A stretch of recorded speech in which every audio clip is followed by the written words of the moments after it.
Hi, everybody. My name is Aditya Khera, and today I'll be talking about my research paper focusing on remodeling foreign aid and the current issues with how monetary foreign aid is given and used.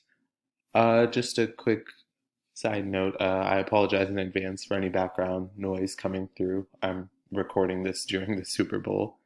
So my Google site starts off with my homepage, where I have two videos linked, one by Crash Course and another by Animate Educator.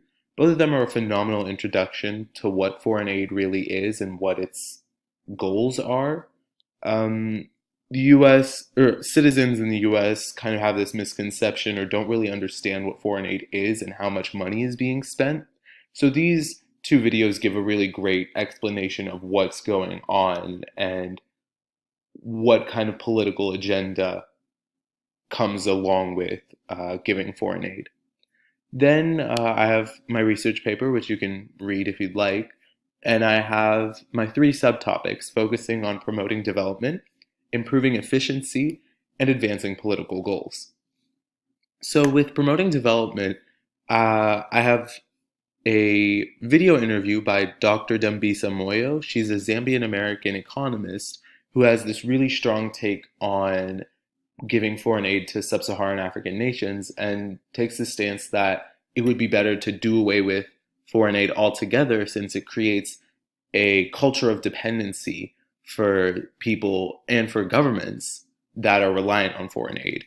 So with promoting development, I go in a little bit of detail here, and especially on my research paper, about how countries don't effectively invest in their infrastructure or improving the productivity of their citizens when given foreign aid in the current model, and how using graduated foreign aid could improve the nation's infrastructure or the productivity of citizens because it incentivizes governments and incentivizes rulers to use that money wisely since it can be cut off at any time.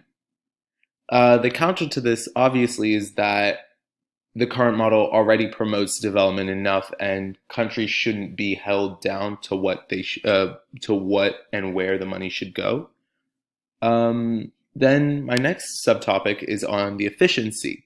So I have a infographic by the Pew Research Center, which surveyed various sub-Saharan African nations, where they asked about how foreign aid was being used. And if you look at the statistics, there's 53% of the studied individuals said that foreign aid was being used to prop up corrupt institutions, and 45% said that it was being used to prop up inefficient systems.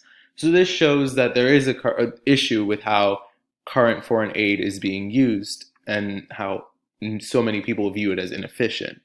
So promoting efficiency is another major goal when talking about foreign aid, and that's primarily focused on how can we make the money that we're giving work better?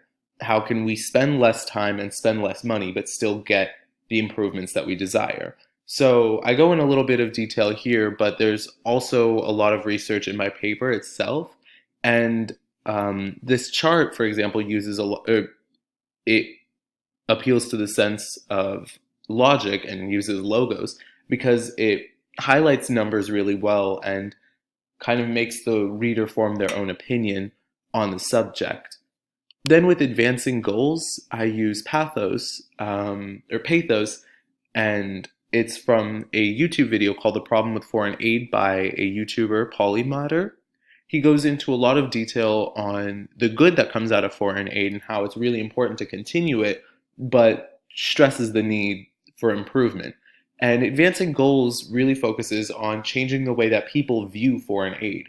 Currently, people view it as this kind of altruistic endeavor by rich countries to support and develop foreign countries, but in reality, it's just an extension of foreign trade.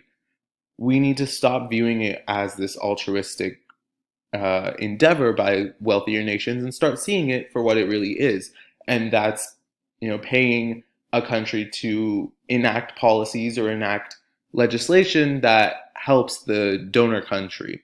And using gradual foreign aid actually helps the donor country advance those goals, which is especially important when the goal can be fighting terrorism in the nation or promoting healthcare for all citizens.